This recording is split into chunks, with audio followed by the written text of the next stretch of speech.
Welcome everyone to the final talk of our seminar and lecture series of the School of Arts and Sciences for this academic year. And through the year, we have been fortunate enough to hear from different speakers, eminent in their disciplines in different ways, be it legal philosophy, geopolitical diplomacy, mathematics, biophysics, and so on. And we are really fortunate to end today with an eminent historian who also provokes us to think about what are the genealogies of the predicaments that we find ourselves in as post-colonial nations in the subcontinent. So Dr. Manan Ahmed Asif is an associate professor of history at Columbia University. He's a historian of South Asia and the literal Western Indian Ocean world from 1000 to 1800 CE. His areas of specialization include intellectual history in South and Southeast Asia, critical philosophy of history, colonial and anti-colonial thought. He's a member of Columbia's Committee on Global Thought, an executive editor for the Journal of the History of Ideas, an associate editor at Comparative Studies of South Asia, Africa, and the Middle East. And he also serves as on the editorial board for Philological Encounters. A lot of us will know him as the founder of, as he describes, the quaint blog, which he began in 2004, Chapati Mysteries, which is familiar to anybody who's broadly interested in the history and culture of Hindustan, as he writes. His interest lies in exploring how pre-modern and modern historical narratives create understandings of places, communities, and intellectual genealogies for their readers. So his first monograph, the Book of Conquest, Chachnama and Muslim Origins in South Asia, which came out in 2016 from Harvard University Press, looked at the intellectual life of an early 13th century Persian history, Chachnama, also known as Fatnama-e-Sindh or Book of the Conquest of Sindh. And in that book, he delved into how Muslim polities in Sindh addressed sacral differences, created new ethics of rule, and articulated a political theory of power in the 13th century Indian Ocean world. And for this book, The Loss of Hindustan, The Invention of India, which came out from Harvard University Press in 2020, which will be the focus of his talk today, he moves a little further south into the Deccan.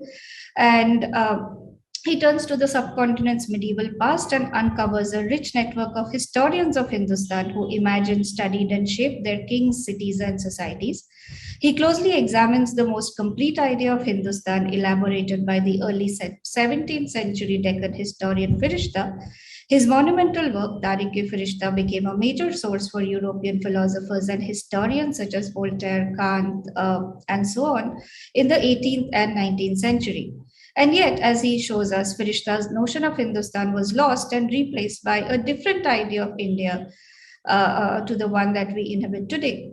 So we are looking forward to a conversation to discuss also what is the price we have paid for this loss and for this subsequent invention of India. And before I turn it over to him, I'll ask Patrick French, Dean and Professor for the Public Understanding of Humanities, School of Arts and Sciences, Ahmedabad University, to just say a few words. Thanks very much, Suchishmita, and thanks to Manan Ahmed for joining us today. I just wanted to mention that this is now the end of the second year of the School of Arts and Sciences seminar and lecture series being largely online. This is our concluding event of the academic year. And it's been quite a journey. I think we've had around 10,000 registrations for events, even though in the past we were just a few people in a classroom, bearing in mind School of Arts and Sciences is only 5 years old, just coming up for its 5th birthday. And during the last year or so, we have had Venki Ramakrishnan, the structural biologist, Alice Evans on gender divergence, Syed Hossein Nasra on Islamic philosophy, Priya Natarajan on the dark universe, Chinmay Arun and Sheila Jasanoff on the algorithmic society, David Schulman on how to teach languages. And then during the current academic year, that was from the previous one, the current academic year, we've had Vishaka Desai, who rather synchronously is also from Columbia University. And she was talking about the idea of world as family. And interestingly, about growing up in a Gandhian household in Ahmedabad itself, although she's now in the US. An amazing talk by Anita Allen on Ada and Privacy and Justice, Transnational Values for the Digital Age. and a host of other talks by, for example, Dina Patel on Dadabhai Naraji, Shiv Shankar Menon on geopolitics and Indian strategy, Maya Jasnoff and myself on the links between the writing of biography and writing of history, and then a fabulous talk by Marcus de Sotoy about mathematics, the art of the shortcut. And then just most recently, over the last few weeks, the talk on Shah Rukh Khan, What Women Want, by Shania Bhattacharya, and Indian Political Thought in the Global Age by Shruti Kapila of Cambridge University.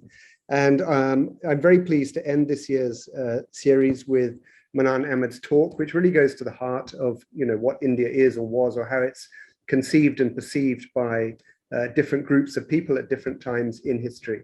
So a warm welcome to him and to today's presentation on Firishta's Hindustan.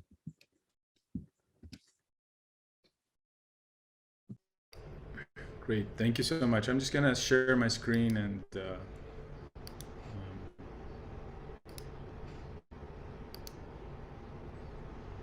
right. So, excuse me. Hello, everyone. Thank you very much. Let's see if I can move this. Where am I? All right. So let me begin by thanking Professors Nupur Thakur, Sarthak Bakshi, Suchismita Das, and the co-conveners of the seminar and lecture series, and to Patrick French, and to the School of Arts and Sciences at Ahmedabad University, and also a special shout out to Rahul Sarwat, Professor Rahul Sarwat, who's I'm sure somewhere in there.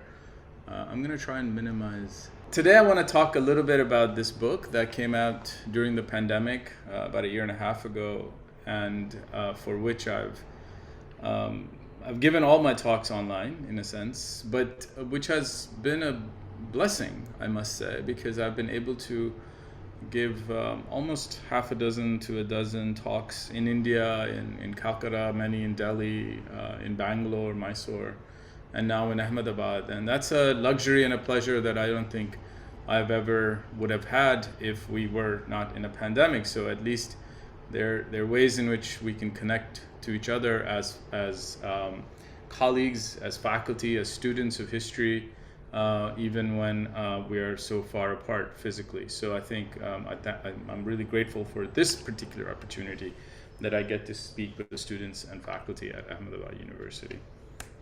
So I want to talk about what the book is about a little bit, why I wrote it. So one of the things is that I was interested in the philosophy of history, the way in which we write history, in the sense that not the mechanical parts of it, but why things happen when we want to explain what is the purpose between event, causality, why things move from a stage to another stage.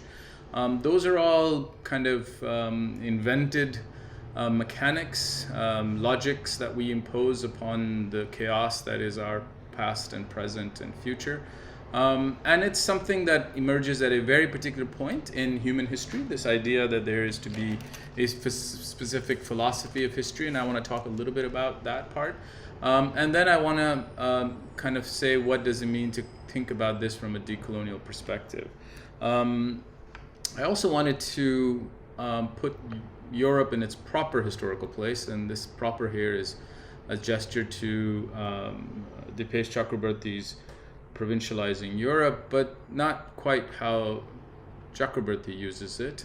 What I mean by its centrality, Europe's centrality to universal claims of history, and the universal claim of history that Europe puts forward in the late 18th and 19th centuries actually does very specific types of violence to the understanding of the past, broadly speaking, how we think about history in many of the colonized geographies, and some of which continues to be our present, continues to be a effort in our present. And finally, in my book, I wanted to think about political forgetting as a work of nationalisms. This is, of course, something that has had much written about from Nietzsche onwards, Foucault, etc. But I wanted to see what that means. for us. And that's not a project that has ended. I'm afraid I'm writing a book now, which is actually, I hope, finishing this part of my intellectual journey. And finally, this was a very much in a Koselleck, who is a historian that argued for a way in which we can think about the past from the perspective of a concept history, a history of an idea in a way. So this was my purpose was to write a concept history of Hindustan, the Hindustan in quotes. And in my introduction, I kind of began with a particular set of contrasts, and these center of contrasts is the kind of what I think is the end of the idea of Hindustan that I'm talking about. And I tend to imagine this happening somewhere in the first decade of the 20th century. So just so I'm clear, my project is, I'm not a modern scholar, so I'm not really up to pass on what happens in the 20th century. But this is where I wanted to put the emphasis. And it happens with two modes, two poems. One is Muhammad Iqbal's Tarana-e-Hindi, which is written or recited in 1904, published much later in 21 or 23 in his Bang-e-Dara, which is Sare Jahan se Acha Hindustan Hamara, Hum Bulbule Hain Iski Ye Gulistan Hamara, which is I'm sure very familiar to many as it continues to have a life in the present. And the other one is Savarkar's Priyakar Hindustan, and here you should note that Savarkar made a point of writing Hindustan with the S-T-H-A-N as in rather than S-T-A-N, so the Sanskrit Stan rather than the Persian Stan. And where Iqbal's Sare Jahan se Acha, our Hindustan is better than the whole world, and had lines like Mazhab nahi sikhata apas mein bair rakhna, Hindi hai hum watan hai Hindustan hamara, that we don't have a conflict, religious conflict, we're all Hindi, and our watan is Hindustan. Savarkar had a very different idea, and one of the ways in which you can see it is at the bottom of that page. Here the poet Kalidas croons his tender verse, and Gautama Sankadayan doth reveal. Here the goddess of freedom readily bestowed heroic Vikram to rout the Malechas with zeal. So very much in a history of conflict that separates the Muslims from the Hindus.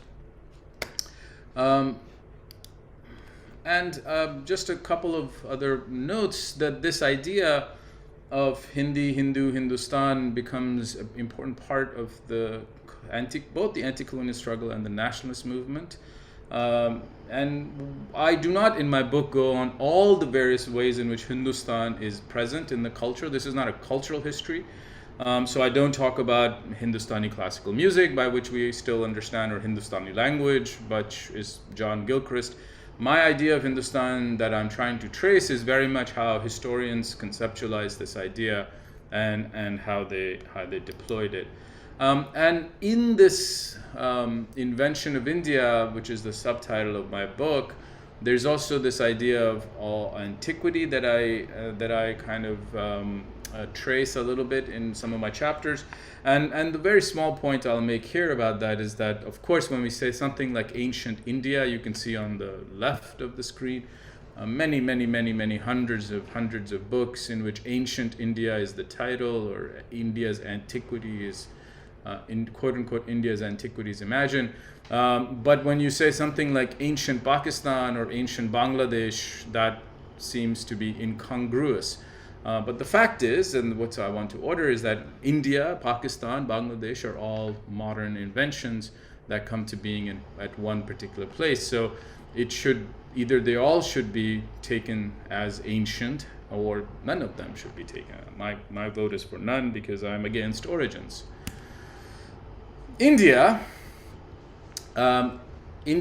what is India? And by India, I think I want to go to William Jones, who's a philologist, a judge in Bengal, who gives I think a good definition in 1786 that shapes both British policies, but also the invention that I'm interested in some of the half of the book, though I won't be talking about it today that much. And what he defines India, by India in short, I mean that whole extent of the country in which the primitive religion and language of the Hindus prevail at this day with more or less their ancient purity, and in which Nagari letters are still used with more or less deviation from their original form.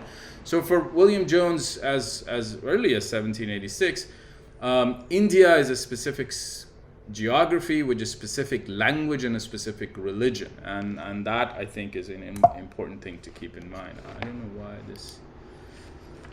Why is this important? Is that part of what I mentioned before is that political forgetting happened in the sense that Hindustan, as the active or passive subject of history writing, disappears from the field of world history, and it's supplanted by this other idea of India. And this happens, I think, in a range of materials, colonial materials in Dutch, German, French, Portuguese, and British. So it's not a singular project, it really is a European project, or Northern European to be very specific. And it's a project that inserts a type of geography and a historicity and a literature to the word India. India here in English, it's French, Portuguese, and English. And so how we kind of forget about this making or this invention of India as part of political forgetting, how we forget about Hindustan as a political concept is part of this political forgetting that I trace in the book. And one methodological point that I want to make, you don't have to read all of this, I'll just summarize the key things that are in yellow here. One methodological, as a historian, I'm a historian of medieval or what we would call early modern, medieval and early modern history. And medieval and early modern historians have generally said, you know what, colonialism is someone else's problem, not our problem. We work on archives periods before colonialism. So whatever happened in the colonial period, you let the modern historian deal with it. That's, I think, a misguided position, largely for the fact that we cannot study any period without thinking about colonialism, largely because colonialism took the archives, the material artifacts that we need to study Indian subcontinental past, but it also gave us not only the discipline, that is the academic discipline of history, in a marked format, but also some of the most salient questions with which we are still grappling with. So colonial legacy is not something that we can shrug off if we study the 9th century or the 8th century or the 7th century or even earlier and say, well, this is time before colonialism. All of our texts, all of their critical edition, all of their questions, the dictionaries, bibliographies are all part and parcel of the colonial legacy, and we need to kind of think about how we degloss some of this history. I'm mostly going to present today thinking about the 17th and 18th century, so just to set the stage, what is happening in the early 17th century and all the way to mid 17th century. So you might be understanding that history, the problem of history that Firishta is dealing with, is something that only is important in the subcontinent, but that's not the case. Europe is having an incredible amount of interest in its past as it's dealing with the colonization that's happening in the New World, quote unquote New World. Francis Bacon, for example, makes an argument, a historical argument in 1603 for Scotland and England to be united. We, of course, know about Hobbes's Leviathan, which is one of the most important texts in political theory, 1651. But we don't know, or people don't really take into account, is Hobbes actually begins his project by writing about history first. And this history is Hobbes's translation of Thucydides' History of Peloponnesian War, which Hobbes finishes in 1629. And you also know that this idea of the state of nature that Leviathan creates is a commentary in many ways of the political turmoil in which Hobbes is associated with. So if we think about the idea of political theory, political history, if we think about what 17th century is happening, it's very much where the question of history writing is prevalent on the stage. This is going backwards, this is going forwards. Thank you. So the period that I want to look at is in the Deccan. I want to look at the 17th century more specifically, and in Bijapur, Ahmednagar, Golconda. In Bijapur, I want to look at the Adil Shahi sultans. And here's a nice portrait of Ibrahim Adil Shah II and the Bijapuri dynasty. That is the immediate backdrop to the text that I'm interested in. But before I get to that, I do want to emphasize that these are connected worlds, connected in the sense that this is already a world with strong colonial presence. This is already a world that's being described by the colonial forces. So let's start with this map of 1615 by João Baptista Lavanha, Portuguese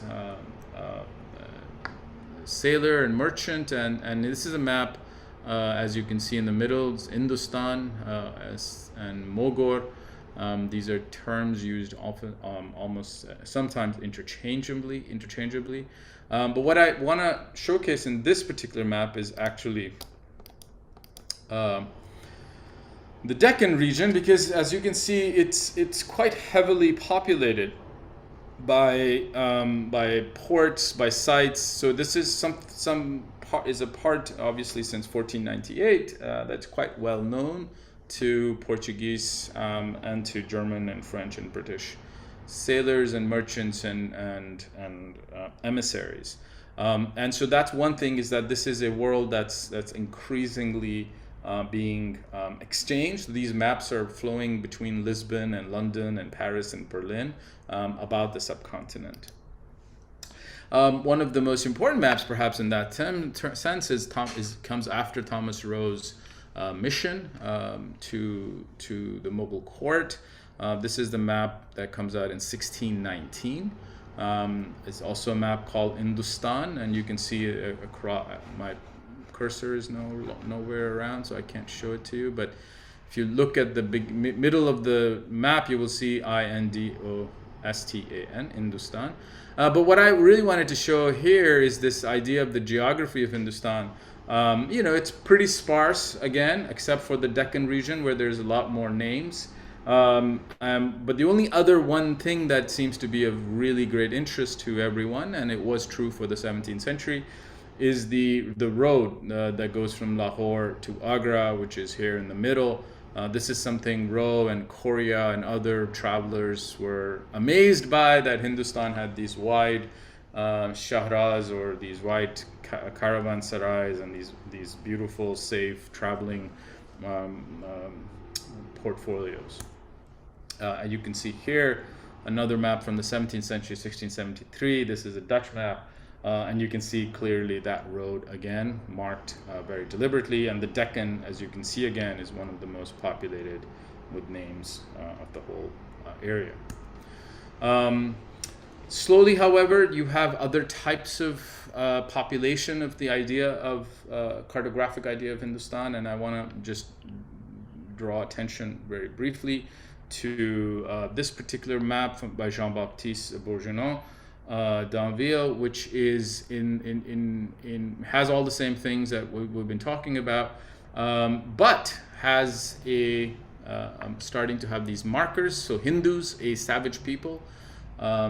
This is again a way in which the idea. This is right in the center of the map. I have a kind of a highlight of it.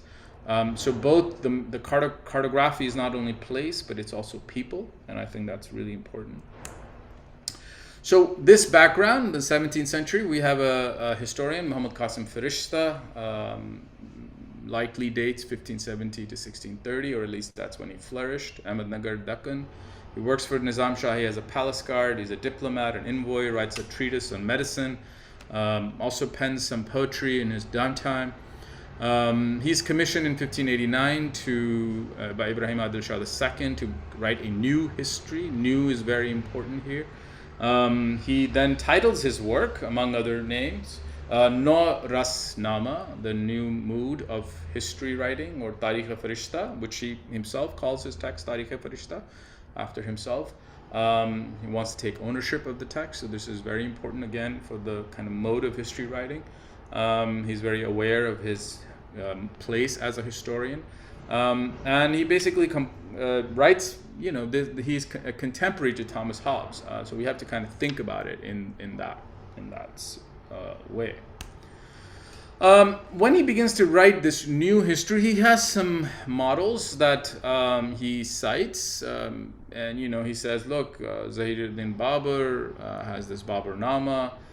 There's of course the Akbarnama by Abul Fazl, but there's also historical works. So one he's quite interested in is Nizamuddin Ahmad's Tabakat-e-Akbari, which is a text written by someone who has a very similar profile to Firishta, as a diplomat, but someone in the corps, military corps, who's again writing a history of the times, quote unquote times, and the place. So Firishta is very clear that yes, there's a number of models for how to do history, but something new needs to happen. We can't do history the way it was used to be done. This is kind of the first page of his one of his manuscripts. This is the manuscript, I believe, in Scotland. This may be the manuscript of Alexander Dow, but I don't know. I haven't been able to finalize that part. But anyways, this is the manuscript currently held in Scotland. And you can see Norus Bustan Kalam-e-Kadim, the garden of Norus, a history of the world that has passed by. And then on the right, something I relied heavily on for the writing of the book, which is a critical edition produced in Tehran by Dr. Muhammad Raza Naseri. And this work, which has its problems, but it's an immense resource to all scholars. So, how do we now? We have a place, we have a person, we have a history. How do we go forward? So what I wanted to do was first kind of identify that Firishta indeed is the first fullest history of Hindustan. That as a concept, this is one of the main things. I wanted to figure out, what did he read in order to write his history? So how did he work as a historian? How did he think of the people in his Hindustan, right? So we saw that map where the Hindustani people are savages according to the colonial map. So how did Firishta think of the people of Hindustan? And what was where? We saw that again on the maps, contemporary maps, that most of the Hindustan is empty. You have much of the kind of cities, much of the ports are in the Deccan region. So how did he imagine? What was his world that he's talking about? And then I wanted to kind of think about what happens to the text after he finishes it. Doesn't anybody read it? This is the challenge we all historians face, no matter what century we're writing in, that we think what we're doing is really important, and it's not. So I wanted to kind of build a context for Firishta's Hindustan. I read much of the Persian histories and advice literature for the 12th and 16th century. This is the stuff that he cites, Firishta names and cites, and some that I can assume he read because of intertextual references. But also Sanskrit epics and poetics, because again, it's very important to Firishta. He cites them, he thinks about them. So how are these texts in conversation with each other? And why it's important is that Firishta begins his history with what he considers the most authentic source of history for Hindustan, which is the Mahabharata. And this is for him the kind of starting point for how to think about Hindustan. And he again cites a set of texts, Ratnakaras and Kalhanas, histories, But what's important is that in this, there's no state of nature for Firishta. So if you think back to Hobbes is writing the Leviathan. He is thinking about a state of nature where there's chaos. People are fighting each other. And that's what he imagines happening in the New World.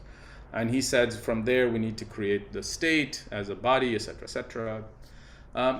We have nothing like that in this text. There's no such imagination of a state of conflict between anyone, Hindus or Muslim, not even close. What he imagines, however, is a type of dialogic relationship between gods and men. And this dialogic relationship is dialogic in the sense that some gods become men and some men become gods. And this stuff is from this relationship, really what happens is that cities are founded. So this is about urbanity, cities, polis. And from these polis, we get other types of things, writing, laws, craft, arts. So he has this kind of idea of thinking with Mahabharata and kind of linking it to the time that's available to him from the Quran and other sources. So he wants a type of overlap between these various types of temporality. And what he is also very much interested in is having a unified history. So what he doesn't want to give a history of a particular region or a particular people or a particular kingly lineage, all of the types of history that he has before him as in his archive. He wants to give a spatial and cultural history at the same time. And very importantly for him, because he's in the Deccan, he wants that to be the center of Hindustan. And I think this is very important because Deccan, or the folks in any of the rulers in Deccan do not imagine themselves at any point as being the rulers of Hindustan. Everyone understands that the Mughal Empire, the Mughal Emperor is the one of the key, and obviously there's the Vijayanagar Empire. So the Deccan rulers, sultans, are in no way kind of imagining themselves as the rulers of the world, let alone the rulers of a subcontinent. So this is again not a history that sees the world through political power. It actually doesn't, very explicitly, because it understands that these sultans have very limited political power. So it's rather the kind of conceptual imagination, cultural imagination, a place, a unified history that he's thinking about, not the history of Akbar, the great Mughal king, and all of the world that he controls. This is not how Firishta is writing. And finally, I want to stress that he's extremely aware that what he's doing is called history, and there is an ethics and a methodology for doing this work, this type of work. So much of his work is also engaging in kind of delineating how historians before him have written history and what does it mean to write. And this is the part where the philosophy of history comes in, because again, here's an argument for why things happen. Why do bad people come to power, or good people die young, or cities die, or cities flourish, or earthquakes happen, or floods happen? All of these things have some logic that we want to understand. And that logic for him is through the practice of history writing and a sense of the archive. What I mean by when he kind of conceives of his history as a unified whole is that after his prolegomena, he kind of begins with a survey, which you can see on the left. He names his chapters, Makala Awwal, Makala Dovam, Makala Sawam. These chapters are all arranged by various cities, sites, or regions. And so first comes the place, then comes the political power. And this is in a counterclockwise around Hindustan.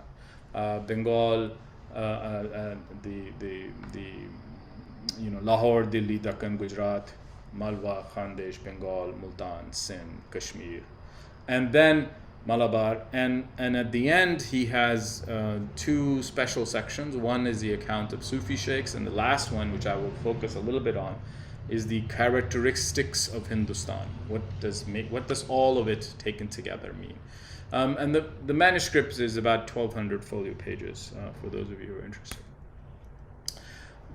So we saw the idea that there's savage peoples who live in Hindustan, but this is how I pulled from my text how he describes Gujarat. I thought that might be of interest to people here.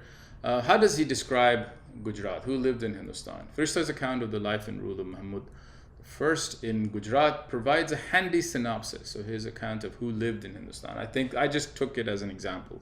This is as a paradigmatic example of how he talks about people.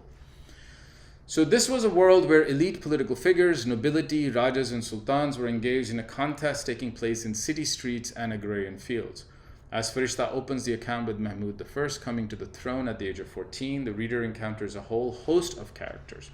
A rebellious landed elite, a cabal of commanders and courtiers, 30,000 rebel troops, a transgender palace guard, the Nizam Shahi Sultan, the Raja of Malwa, the Raja of Junagadh, a mediator, a butcher, an unjust governor, the prophet in a dream, Rajput bandits, a drunk elephant, a group of bandits and highway robbers, a community of animist pirates, 4,000 Balochi bandits, a scholar from Samarkand and his family, a Raja of an island who attacked that scholar from Samarkand, the population of the island massacred by Mahmud, the governor of Kambat, the rebellious elite of Ahmedabad, the people of Malabar, the Rajput Raja of Baroda, a group of merchants who attacked the Raja of Abu, a rebel Bahmani commander who took control of ports in Gujarat, a rebel commander of Gujarat who fled to Malwa, a rebel commander of Gujarat who went to Khandesh, rebellious commanders in Ahmedabad, Portuguese ships and troops at Chaul, a rebel commander in Thanesar, a rebel commander in Burhanpur, the Sultan of Delhi, a Sufi saint in Patan, and an ambassadorial mission from the Shah of Iran. So this is just when he's talking about one particular ruler's time in one of his sections. Just to give you an example of the type of social history that is in this text. My book does not have this social history. I'm just giving you an example, and here is me literally kind of synopsisizing it, because my book is an intellectual history, not a social history. But this text has all of this social history in it. So to get to the idea of Firishta's Hindustan, I think one way we can think of it is he gives us a chronogram composed by his father, Ghulam Ali Hindu Shah, in the 16th century, in the mid 16th century. And so this is how he writes it, and I translate. 3 kings expired at one time. By these just kings, Hindustan was a place of peace. 1, Mahmud, the king of kings of Gujarat, who was as young as his fortune. 2nd, Islam Shah Suri, the Sultan of Delhi in Hindustan. He was the master of felicity. 3rd was Nizam Shah Bahri, Ahmednagar, who held the royal insignia of the country of Deccan. Why do you ask me of the date of the death of these 3 kings? It was, quote, fall of the kings. A chronogram is where the numbers related to the letters are added up to create a date, and is usually the last part of a kata or a couplet or a poem. And this date is 961 Hijri, which turns out to 1553-54. But again, you see here both that there's an idea not of conflict but of harmony, and there's an idea of diversity of political power, and you have an idea of master of felicity, master of goodness. Rulers are denoted by the good they do, not the evil they do alone. So this is very important. And what he's really invested in this idea of Hindustan is heaven, and I mean this literally. I mean not I, as in Firishta means this literally. And he takes this idea from Khusro's Nu Sipeher, 9 Skies, which is written in 1318, and Khusro gives 7 reasons for the idea of Hindustan being heaven. And again, these are literal ideas. So first, that the climate of Hindustan matches the climate of heaven. Now, obviously, we have burned and boiled this world since the 1318, because the climate currently in North India and Pakistan is not, I hope, the climate of any heaven we may go to. The proof that Hindustan has the climate of heaven is that when Adam is expelled from heaven, he actually can eat and breathe in Hindustan. So the climate must match. And he gives a wonderful Khusro is known for his pahelis, his riddles. So he gives a wonderful riddle to kind of help us think about it. He also, Khusro argues that peacock, a bird that exists in heaven, was also expelled alongside Adam, and peacocks only exist in Hindustan. So the presence of peacock in Hindustan tells you that Hindustan is heaven. The snake is also expelled from heaven, and snakes do exist in other parts of the world. However, only in Hindustan do they dwell in peace with humans. They don't go around biting. This is my funny part, is like the bowel movement, first bowel movement after that Adam had was in Jeddah, and the reason that's important is that he must have eaten food in Hindustan in order to have a bowel movement in Jeddah. So that's, a good point.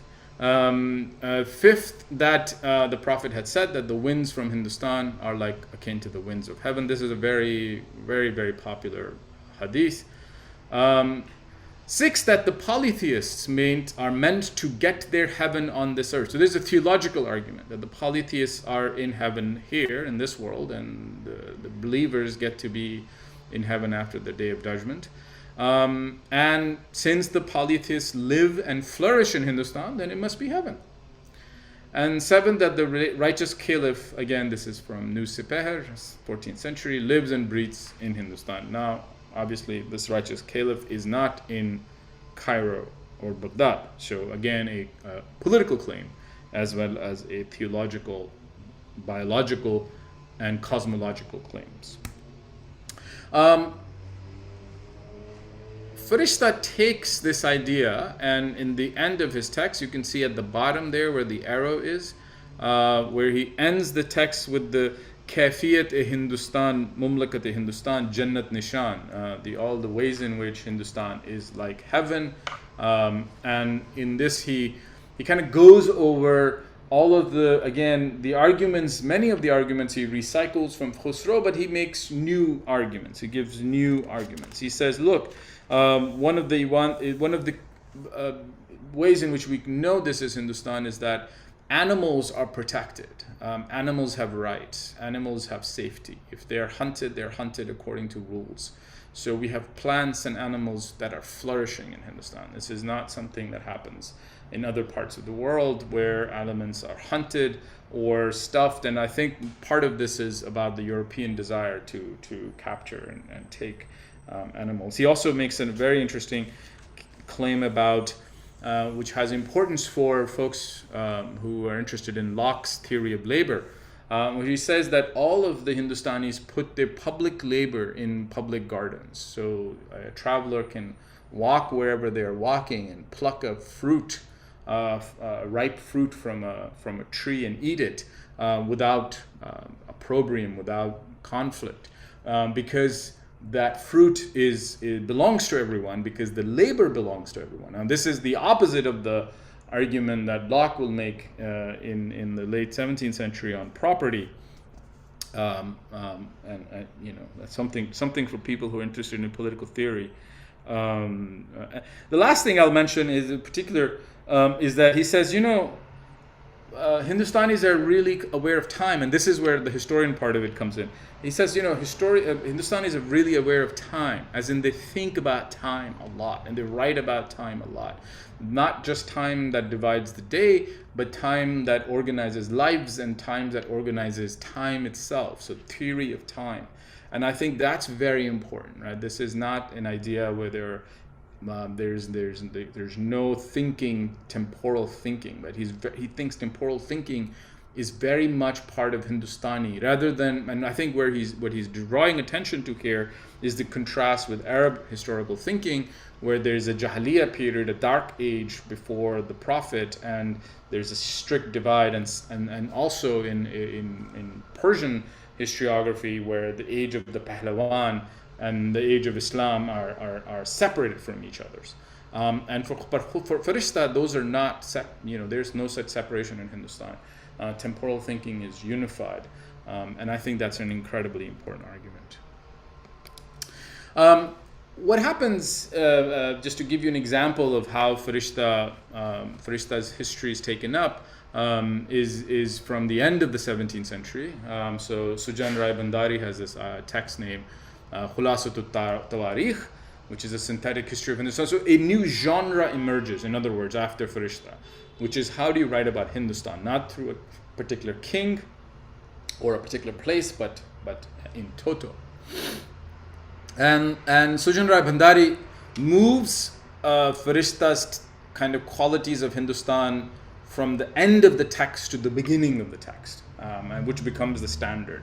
And so he opens with a long exegesis on the favorable qualities and characteristics of the land of Hindustan as a paradise, praising the physical beauty of its territory, cities, villages, fortification and monuments, mosques, temples, garden fields, rivers, mountains. This is basically the template throughout 18th and 19th century. And just to give you a very quick example from Bhandari's Khulasat al-Tawarikh, every road is lined with fruit-bearing trees on both sides. Remember that road in those maps?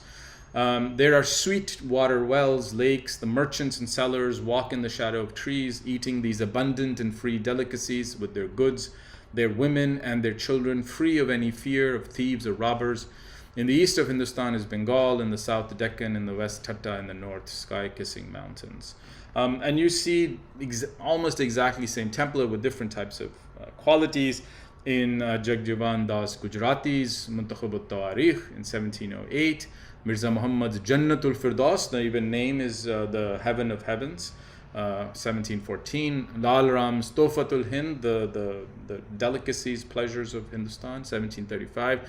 All of whom have this kind of qualities of Hindustan section labeled after Firishta. And this is important because not only do we have this genre come up, but we have a host of texts that as early as 1628, but all the way down to the 1920s, that are kind of based on the template that Firishta provided for how to write about a place, how to write the history of a place. And I think, again, this is really, really important. I want to now shift to what happens to this history, and I want to move really quickly because I realize that I'm a little bit out of time. But this Firishta is taken up by Lieutenant Colonel Alexander Dow, who worked for Bengal in the Bengal infantry for Warren Hastings. He produces this history of Hindustan from the earliest accounts of time, 1768, rendering in 1768, 2 volumes, and then a 3rd volume in 1772. As you can see, it says from the Persian of Mahmud Qasim Firishta of Delhi. Of course, he's not from Delhi, but that's neither here nor there. What's really important is that to this text he appends certain dissertations. Dissertations, we can imagine them as just kind of chapters, new chapters. First, a dissertation concerning the religion and philosophy of the Brahmins, and the second that's important is the dissertation on the origin and nature of despotism in Hindustan. These are going to be very important. Here's the two that Dow attaches to Firishta's renderedness in English. Very important, this part. This text is taken up almost immediately and translated into French and in German. As you can see, 1768, 69, and 1773. These texts are, here's Jean-Baptiste Gentil's translation, also from 1772. This one was illuminated. These translations actually are the reason for the philosophy of history that I had mentioned earlier to begin as a project. So Voltaire, Kant, Hegel, Herder basically take this idea of how to think about causality, event things, as they're thinking about universal history, and for them to think about South Asia to subcontinent, Firishta becomes their only source. Firishta through Dow, so obviously not Firishta. But the philosophy of history, again, in its footnotes has Firishta, which is, I think, significant. Eliot, who some of you may know, has this quote about Firishta that I think is important. The history of Firishta is universally known in India, at least by name, and there are few large towns without a copy. If we add to these works labeled Nationalism and Tarikh Ibrahimi, which few of the present ignorant generation know to be the same as Firishta's history, we shall find that it is probably more common than any secular work of equal size in this country. So just to understand the word secular here, what he's talking about is this is a text more common than two other texts, Quran and I can't ask you in a Q&A fashion, but the other text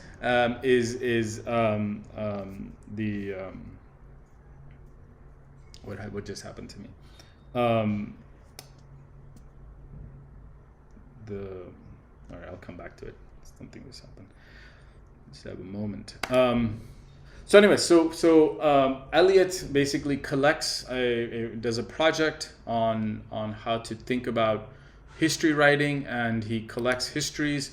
Tarikh Firishta is one of the first histories he collects, and he gives this list that all college libraries must have works to understand Hindustan. He also collects for his project all of the books that are mentioned in this. This project is done by Alois Sprenger in Delhi, principal in Delhi College. And then, of course, the synthetic histories that begin to come out of Hindustan are actually based on this model that Firishta had kind of introduced into history writing. Elphinstone's The History of India is probably one of the most important. I know Mill has a importance, but Elphinstone's text is perhaps one of the most important in terms of its impact on late 19th century. And to finally, what happens is that this project that I mentioned earlier is this project of histories being identified, collected. Takes these texts, these manuscripts, to all of the words highlighted in white: London, Cambridge, Berlin, Paris, Aberdeen, Edinburgh, and so on. So this is the kind of, once Firishta enters through Tao and goes into the philosophy of history and cycles back into the college curriculums, that lists of texts is made. Those texts are then thought to be of importance and hence acquired. That assimilation, accumulation flows back into libraries in Europe, and that process of accumulation ends one part of the story that I wanted to tell. So I'll stop there. Thank you.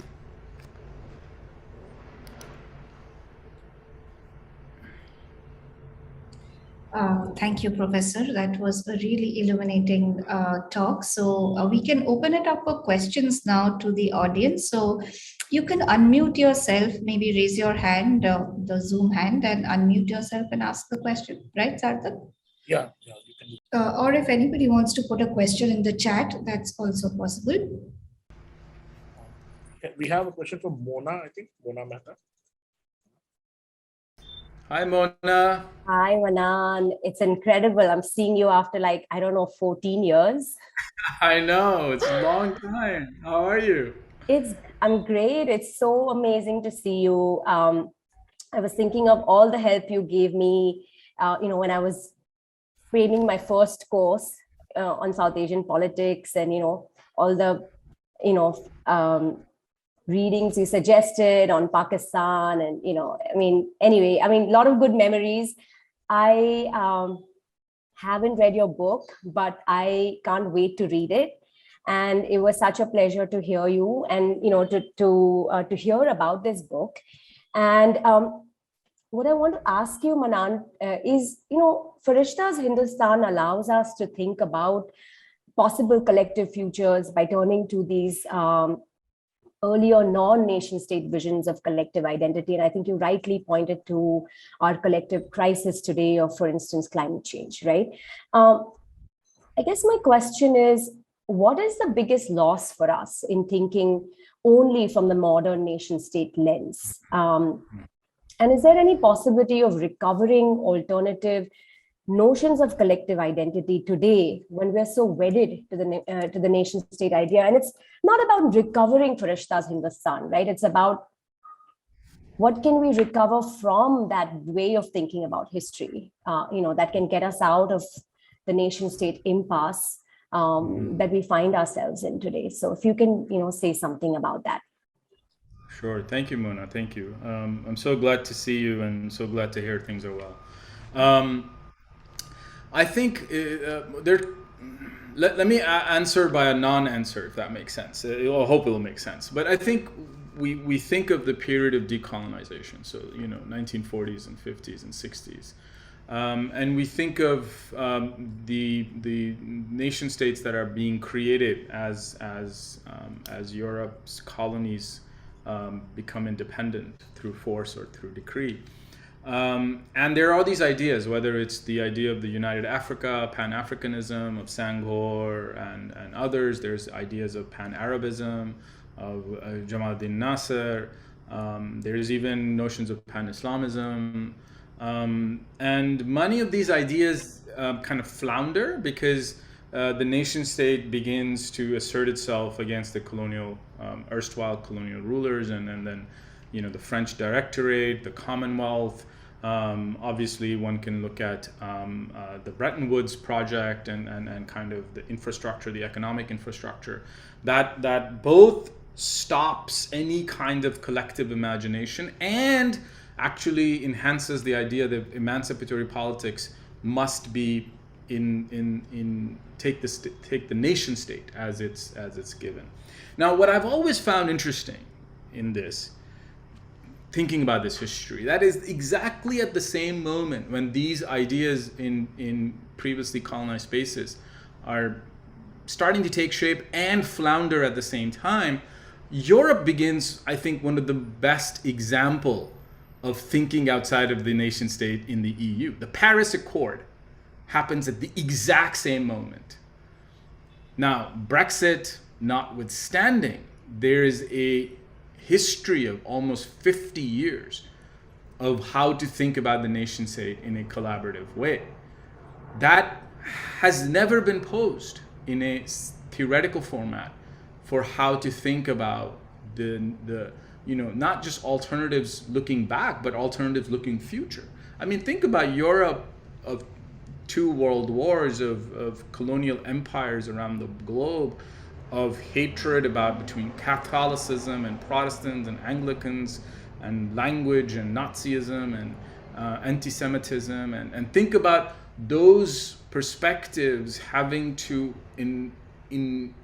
enmesh themselves in some notion of a union that must take place now that Europe has suffered under this horrifying catastrophe of Nazi fascism and Holocaust.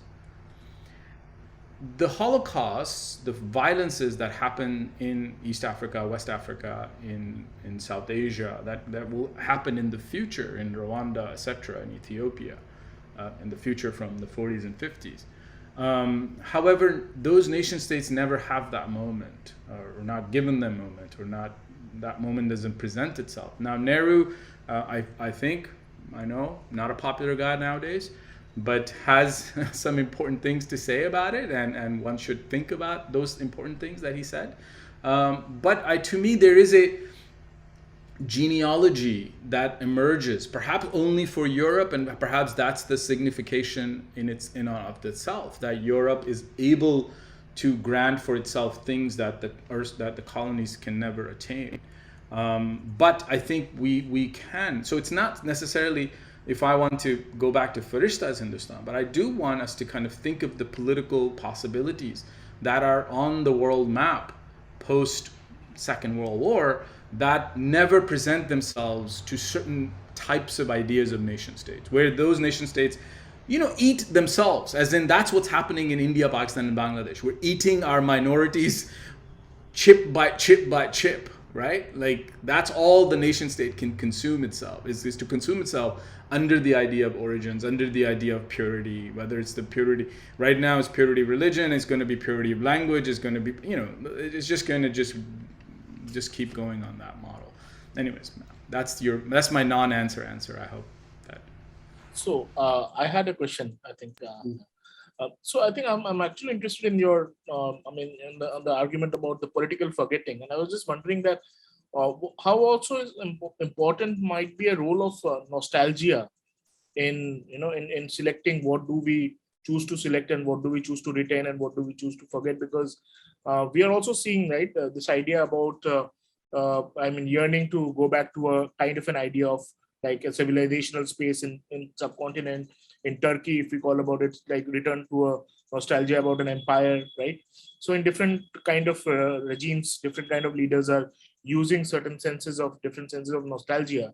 And I was just trying to think that, because when you were mentioning about Firishta's description about India or Hindustan, sorry, as a heavenly place, similarly, at probably maybe in Babarnama, there was a lot of things about that land, about Hindustan, which was mentioned as almost unheavenly, right? In because of the kind of, based on the kind of nostalgia that Babar had of his original place, of his Samarkand, whether it is the availability of fruits or whether it is the availability of free flowing streams and etc. So I was just wondering, how important do you think is the space for, or the idea of nostalgia when we are and how does it link to this topic of political forgetting?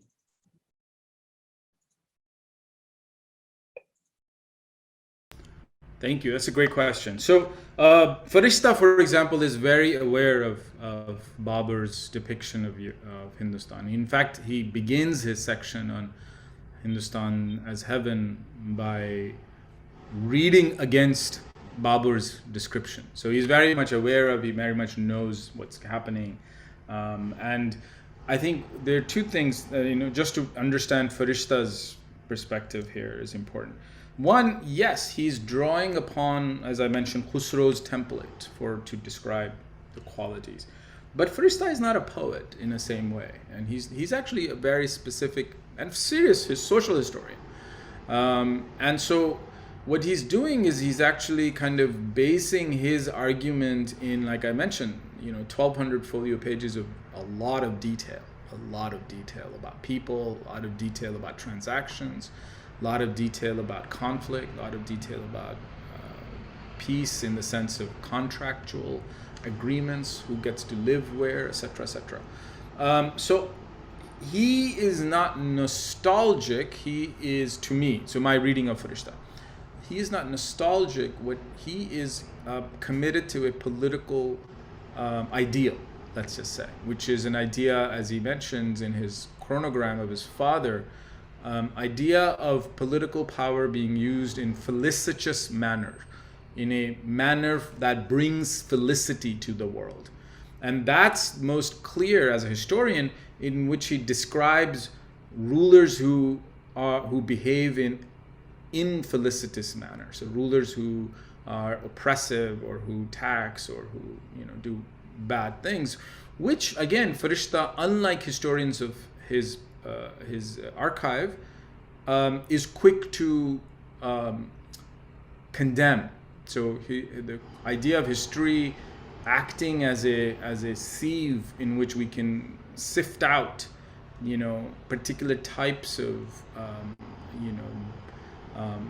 logic of morality and ethics is very much important to Firishta. So, someone like Mahmud Ghaznavi, who's kind of widely praised by earlier historians, for Firishta is a non-entity in terms of his goodness. He recognizes his political rule, but he said Mahmud Ghaznavi is not a good person. He's not a good ruler. He's not a good individual that we need to emulate in any shape or form. So for Firishta, it's not. It's a type of reading of the past, right?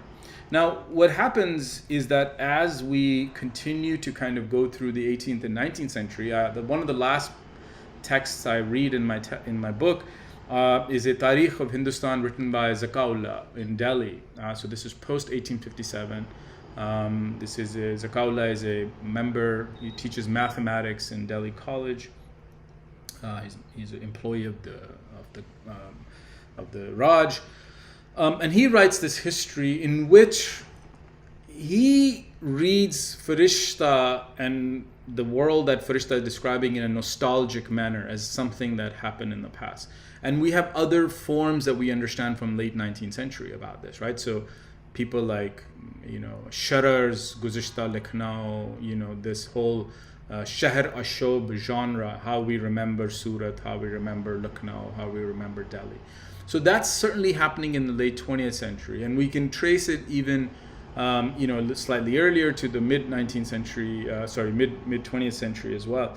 But nostalgia as a place where Muslims, rulers once existed, as a more humane place, is certainly something that becomes the inheritance of the 20th and 21st century. It's not something that Firishta has.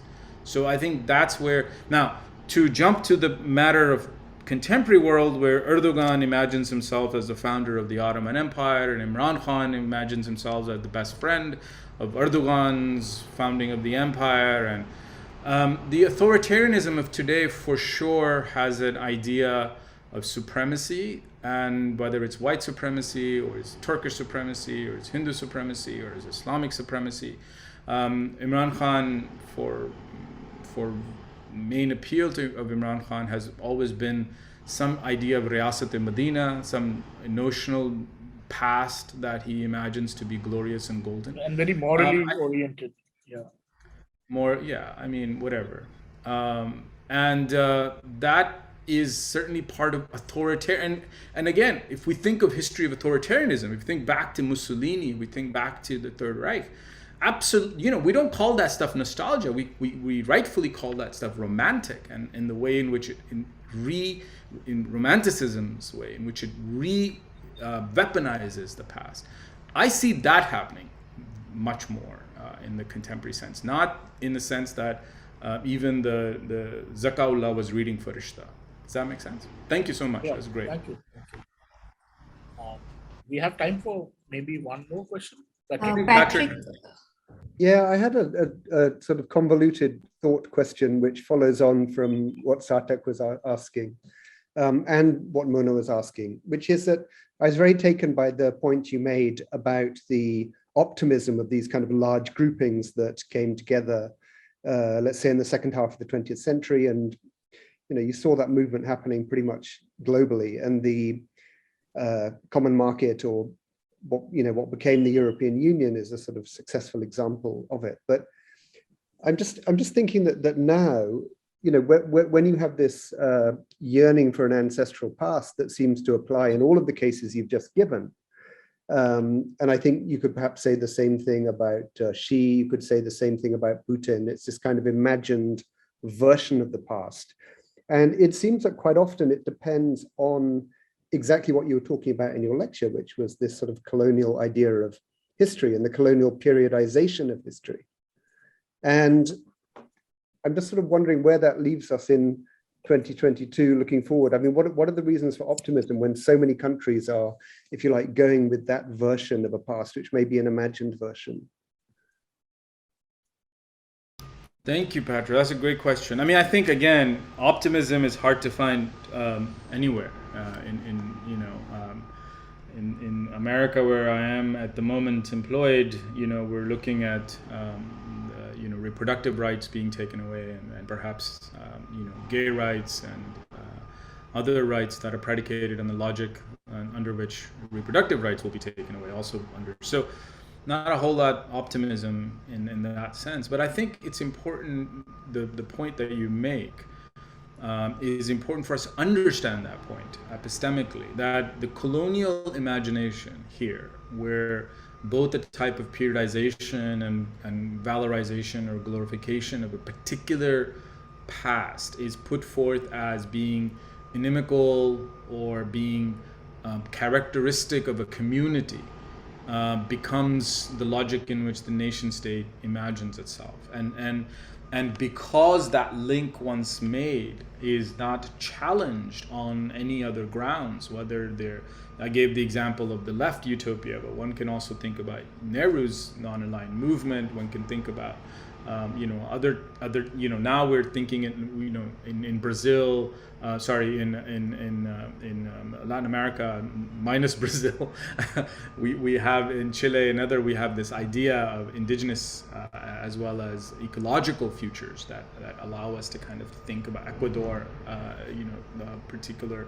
So I think that's the part where we if there is any optimism that allows us not, and this is where I think Nietzsche's point about political forgetting becomes important, because what he says is actually the burden of history in Nietzschean terms, the burden of history is that you just keep on reproducing it.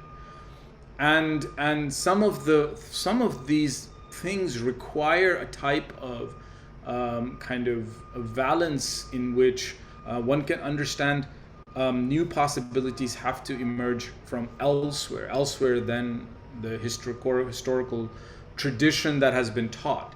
And that's where I think, to me, speaking very directly from my experience in Pakistan, but I understand it to be true as well elsewhere, is that you go to a bookstore, you could still just buy colonial authors. I mean, colonial in the sense that people writing colonial administrators writing in the 19th and 20th century gazetteers or law books or histories or accounts of particular quote-unquote tribes and clans and castes. They're still on the shelf. They're marketed as books with no dates, as in they're just an author, and you can buy them. Every time I've given a talk in Pakistan, especially on my first book, I just get uncles who are like, yeah, my family is also descended from Muhammad Qasim. It's so cool that you're writing on him. And I'm like, that was literally the opposite of everything I was saying, but good for you and your uncle. So I think what we need is a idea that very forcefully takes aim at the kind of rhetoric of the nation state. Now, whether the climate provides us, or the free market provides us enough of a kind of enough of a pedestal on which to make that claim, I don't know, but there's certainly, to my mind, no greater urgency that we have than that idea for that claim. Thank you. Thank you. Yeah, I think that we probably come to the end of today's seminar and lecture series event. So I would like to express my sincere thanks to Professor Manan Ahmed, who took out time in the morning. It's I think about 9:30 in the morning in New York now. So thank you so much, Dr. Manan. It was a really engaging and also very important, I would say, given the times that we are living in. A very important lecture. I think, given your abstract, we began with the idea of finding out, how and why we moved away from the ideas or from the notions of Firishta's Hindustan. And I think by the description that you gave of those notions, it is also becoming very important to us that why we should undo that forgetting and probably, idea of yearn to go back without the suffering of nostalgia. So that should be the attempt. My goal is like, let's just go to clean air. If Firishta had clean air, that's not nostalgia. He literally had clean air. Exactly. How about we just get clean air? Maybe a demand for clean air can be a demand for Firishta without being nostalgic. If at all anything, that should be the sound coming out from all the loudspeakers, right, and nothing else. Having said that, I would also like to thank all our participants and who have been joining us regularly and who have been, also strengthening our resolve to make this platform more engaging. And I think Suchishmita and Patrick have already mentioned the kind of diverse disciplines and the kind of eminent scholars that we have been fortunate to host in this platform this academic year. And with the coming year, we also hope to continue our resolve of bridging the kind of gap between academia and a larger audience, so that we can use our seminar and lecture series platform for engaging very important and very critical conversations with eminent scholars like yourself, Dr. Ahmed. So thank you so much, and that will be all from our side. Thank you. Thank you, everyone. It was such an honor. Bye-bye. Bye.